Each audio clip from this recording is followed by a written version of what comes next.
एक सामान्य दिन से, जब अमृतसर की गलियां चुप थीं, हवा भी धीरे धीरे बह रही थी और लोग अपनी अपनी जिंदगी में व्यस्त थे। लेकिन जलियांवाला बाग में कुछ ऐसा हो रहा था जो इतिहास के पन्नों पर एक काले धब्बे की तरह अंकित होने वाला था। यह वो दिन था जब जलियांवाला बाग में हजारों लोग इकट्ठा हुए थे। यह कोई मेला या उत्सव नहीं था, बल्कि ये लोग अंग्रेजों के खिलाफ अपना विरोध जताने के लिए इकट्ठा हुए थे। सभी लोग शांतिपूर्ण तरीके से अपने हक की लड़ाई लड़ने के लिए एकत्रित थे। उनमें से कुछ महिलाएं, कुछ बच्चे और कुछ बुजुर्ग थे जो बस अपनी आवाज उठाने आए थे। किसी को भी नहीं पता था कि आने वाला समय कितना खौफनाक और जानलेवा होगा। अचानक बाग में सन्नाटा गहरा गया। तभी कर्नल रेजिनाल्ड डायर की काली जीप जलियांवाला बाग के गेट से गुजरी। डायर ने अपनी आंखों से भीड़ को देखा और बिना किसी चेतावनी के अपनी पूरी फौज को गोलियां चलाने का आदेश दे दिया।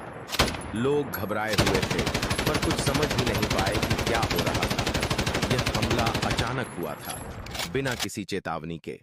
गोलियां बरसने लगीं, लोग दौड़ने लगे, लेकिन बाग की चारों दीवारें उन्हें बाहर जाने का रास्ता नहीं दे रही थीं। गोलियों की आवाज और चीखें चारों ओर गूंजने लगी। जलियांवाला बाग की जमीन पर खून की नदी बहने लगी। लोग भागने की कोशिश कर रहे थे, लेकिन हर रास्ता बंद था।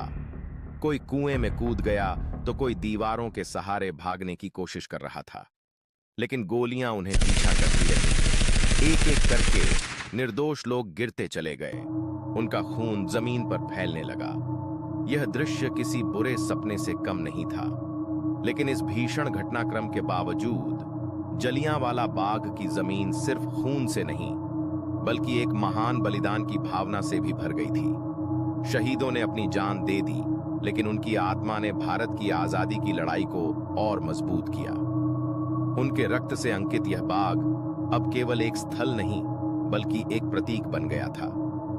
कर्नल डायर अपनी फौज के साथ बाग से वापस लौट चुका था, लेकिन उसके जाने के बाद भी जमीन पर पड़ी उन बेगुनाहों की लाशें और उनके दर्दनाक आहें सब कुछ गवाही दे रहे थे। जलियांवाला बाग की वह खौफनाक रात न केवल भारत के लिए, बल्कि पूरी दुनिया के लिए एक गहरा संदेश छोड़ गई थी। जब सूरज ने अपनी किरणों से जमीन को रोशन किया, तो जलियांवाला बाग में जो दृश्य था वह दुनिया के सबसे भयावह दृश्यों में से एक था। लेकिन इसी दृश्य में एक नई शक्ति भी पनपी। शहीदों के रक्त से रंगी जमीन अब एक ऐसी प्रेरणा बन गई थी जिसे कोई भी कभी नहीं मिटा सकता था। जलियांवाला बाग की यह कहानी सिर्फ एक दर्दनाक घटना नहीं थी, बल्कि यह एक आंदोलन का हिस्सा थी जो भारत की स्वतंत्रता के संघर्ष को मजबूत कर गया। वह दिन और वह रात आज भी हर भारतीय के दिल में गूंजती है और हमें यह याद दिलाती है कि स्वतंत्रता की कीमत हमेशा चुकानी पड़ती है।